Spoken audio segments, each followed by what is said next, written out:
एक सवाल, अपनी पॉकेट में हाथ डालो और महीने के एंड में क्या बचता है वो देखो। अब सोचते हैं, इंडिया फोर्थ लार्जेस्ट इकोनॉमी बन गया है दुनिया में, 7.7 GDP growth, fastest growing major economy on the planet. तो ये खुशी आपके पॉकेट में क्यों नहीं आ रही? क्योंकि जीडीपी और आपका पॉकेट दो अलग चीज है। आज हम वो समझेंगे जो क्लियरली कोई नहीं बताता।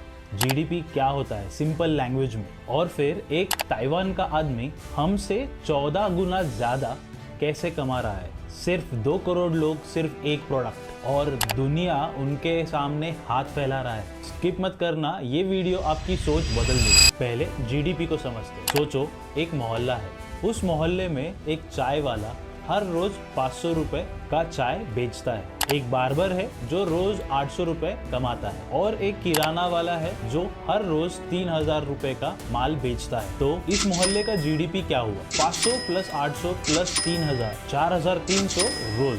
बस यही जीडीपी है। देश में जितना भी सामान बिका, सब्जी, फोन, मकान, सर्विसेज, सब ऐड करो, टोटल हो गया जीडीपी। इंडिया का जीडीपी इस साल 324 लाख करोड़ है। एक साल में एक देश एक नंबर। अब यहाँ एक प्रॉब्लम है, 324 लाख करोड़ 140 करोड़ में इक्वली नहीं बनता। इसको बोलते हैं पर कैपिटा इनकम। मतलब अगर ये सारा पैसा बराबर बांट दे तो हर एक इंडियन को कितना मिलेगा? इंडिया के हर एक इंसान के हिस्से में आता है 2,46,944 साल में, मतलब 20,578 हर महीने। एक बार रुको, मेरा, तुम्हारा, चाचा का, दादी का, सबका एवरेज 20,578। तो जो लोग हर महीने 1 लाख कमा रहे हैं वो अपर ब्रैकेट में आते हैं, जो 5,000 कमाते हैं वो लोअर ब्रैकेट में। एवरेज सिर्फ एवरेज होता है, रियलिटी नहीं। अब चलो ताइवान चलते हैं। ताइवान मैप पे ढूंढो तो इंडियन ओशन के पास छोटा सा आइलैंड, पॉपुलेशन सिर्फ 2.32 करोड़, मतलब मुंबई की आधी। उनका जीडीपी 141 लाख करोड़ है। रुको, इंडिया का जीडीपी 324 लाख करोड़ है, मतलब इंडिया का जीडीपी ताइवान से 2 गुना ज्यादा है। हम आगे हैं? नहीं, क्योंकि उनकी पॉपुलेशन सिर्फ 2.32 करोड़ है, हमारी 140 करोड़ है। अब पर कैपिटा निकालते हैं। ताइवान के हर एक इंसान के हिस्से में आते हैं 35.5 लाख हर साल, मतलब 2.95 लाख पर मंथ। इंडिया में 20,578 रुपीज पर मंथ। ताइवान का एक आम आदमी हमसे 14x ज्यादा कमा रहा है। 2020 में कहा थे वो, तब उनका पर कैपिटा था 23,052 लाख एक साल में। 6 साल में 12 लाख पर पर्सन ऐड हुआ उनके पास। हम 2020 में कहा थे 1,58,000 साल में। 6 साल में हमने ऐड किए 88,000 पर पर्सन। सेम 6 साल, सेम दुनिया, सेम पैंडेमिक आया दोनों पर। ताइवान का हर इंसान 12 लाख आगे गया, हमारा 88,000। ये रेस नहीं है, ये अलग लीग है। अब सवाल कैसे? एक word, TSMC, Taiwan semiconductor manufacturing company. वो चिप्स बनाती है, खाने वाले नहीं। वो छोटी सी चीज जो हर फोन में होती है, हर लैपटॉप में, हर गाड़ी में, हर AI सर्वर में। TSMC अकेली कंपनी का एक्सपोर्ट 150 लाख करोड़ 2025 में। दुनिया के 38% एडवांस चिप्स ताइवान बनाता है। इंडिया कहाँ से लाता है अपने चिप्स? ताइवान से 40% इंपोर्ट करते हैं। मतलब हम उनका प्रोडक्ट खरीदते हैं, फिर उस प्रोडक्ट से फोन बनाते हैं, फिर फोन बेचते हैं। वैल्यू ऐड कहाँ हुआ? असेंबली में 1600 पर फोन। ताइवान ने जो चिप बनाई उसकी वैल्यू 33,000। असेंबलर है, वो क्रिएटर है। चलो जापान की बात करते हैं। जापान 12.4 करोड़ लोग, हमसे 10 गुना कम।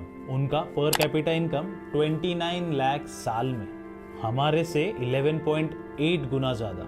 जापान की इकोनॉमी ग्रो नहीं कर रही, 0.5% जीडीपी ग्रोथ 2026 में। फिर भी वो हमसे इतना आगे क्यों? क्योंकि जीडीपी ग्रोथ और पर कैपिटा इनकम दो अलग चीजें हैं। सोचो एक एग्जांपल, रमेश के पास 10,000 रुपए है, वो 1,000 रुपए और कमा लेता है, 10% ग्रोथ। सुरेश के पास 1 लाख रुपए है, वो 2,000 रुपए और कमा लेता है, ग्रोथ हुआ 2%। सुरेश की ग्रोथ रेट कम है, फिर भी सुरेश बहुत आगे है। यही इंडिया और जापान का फर्क है। जापान ने डेकेड्स पहले 1960s से 80s में मैन्युफैक्चरिंग पे इतना इन्वेस्ट किया कि आज भी उनका बेस इतना स्ट्रॉन्ग है कि स्लो ग्रोथ में भी वो हमसे आगे है। टोयोटा, सोनी, पैनासोनिक, होंडा, ये सब जापान की क्रिएशन है। इंडिया ने क्या क्रिएट किया ग्लोबली? आईटी सर्विसेज, एक सेक्टर एक ही रास्ता। अब आते हैं FII पे, ये बहुत जरूरी है। इसे हम सिंपल बनाते हैं। FII मतलब फॉरेन इंस्टीट्यूशनल इन्वेस्टर, मतलब विदेशी लोग जो हमारे शेयर मार्केट में इन्वेस्ट करते हैं। इसको ऐसे समझते हैं, तुम्हारे कॉलोनी में एक बिल्डिंग बन रही है, एक सेठ बाहर से आया, उसने 10 लाख रुपए उस कंस्ट्रक्शन में लगा दिए।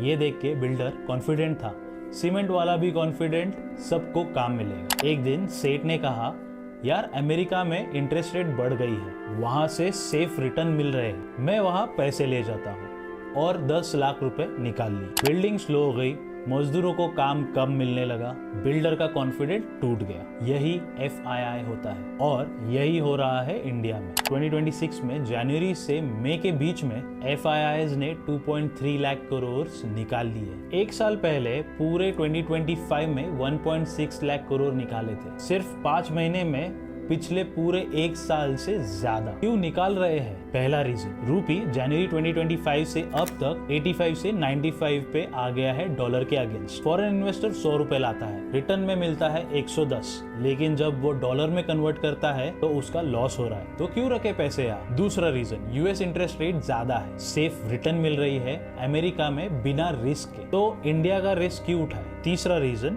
वो इन्वेस्टर्स अब ताइवान, साउथ कोरिया, जापान के AI और चिप कंपनीज में पैसे लगा रहे हैं, वहां रिटर्न ज्यादा दिख रहा है और इसका GDP पर क्या असर गिरेगा? जैसे ही पैसे निकलते हैं शेयर मार्केट भी गिरेगा, कंपनीज को फंड मिलना मुश्किल और नौकरी क्रिएशन स्लो हुई। आम आदमी के हाथ में कम पैसे आएंगे तो वो खर्चा भी कम करेगा और उससे GDP ग्रोथ स्लो होगी। एक डोमिनो इफेक्ट, जो एक गिरने पर सब गिर जाता। अब एक अनकंफर्टेबल सवाल, ताइवान डेमोक्रेसी है, 1996 से डेमोक्रेटिक, जापान डेमोक्रेसी है, 1947 से डेमोक्रेटिक, इंडिया डेमोक्रेसी है 1947 से। तो कुछ लोग पूछते हैं क्या इंडिया को स्ट्रिक्ट रूल्स चाहिए? चाइना जैसी गवर्नेंस, चाइना की GDP 5% से ग्रो हो रही, पर कैपिटा 12 लाख साल में है, हमसे 5 गुना ज्यादा। चाइना अथॉरिटेरियन है, एक पार्टी एक डिसीजन सीधा इम्प्लीमेंटेशन। ताइवान डेमोक्रेटिक भी था, अथॉरिटेरियन भी था। 1951 से 1983 के बीच में पर कैपिटा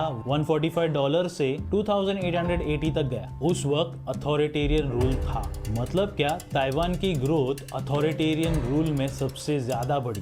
डेमोक्रेसी 1996 में आई जब इकोनॉमी ऑलरेडी स्ट्रॉन्ग थी। लेकिन यहाँ एक ट्रैप है जो हम लोग सोच रहे हैं, अथॉरिटेरियन सिस्टम का मतलब फास्ट डिसीजन, लेकिन ये गारंटी नहीं करता कि डिसीजन सही होगा। चाइना में अगर एक गलत डिसीजन होता है तो वो 140 करोड़ लोगों पे एनफोर्स होता है, कोई रेजिस्ट नहीं कर सकता। इंडिया में अगर एक गलत डिसीजन होता है, अपोजिशन है, कोर्ट्स है, मीडिया है, आप है। ताइवान का असली सीक्रेट अथॉरिटेरियन गवर्नमेंट से नहीं, एक फोकस से आया। ताइवान ने 1970s में डिसाइड किया एक चीज, सेमीकंडक्टर, सब कुछ उस पर। गवर्नमेंट ने TSMC को पैदा किया, TSMC को शुरू से गवर्नमेंट का सपोर्ट मिला और आज वो ताइवान का सिलिकॉन शील्ड है। इंडिया ने क्या डिसाइड किया? IT में, टूरिज्म में, manufacturing, pharma, textile, defence, space, सब में एक साथ, सब कुछ एक साथ। तो स्ट्रेंथ कहाँ बनी?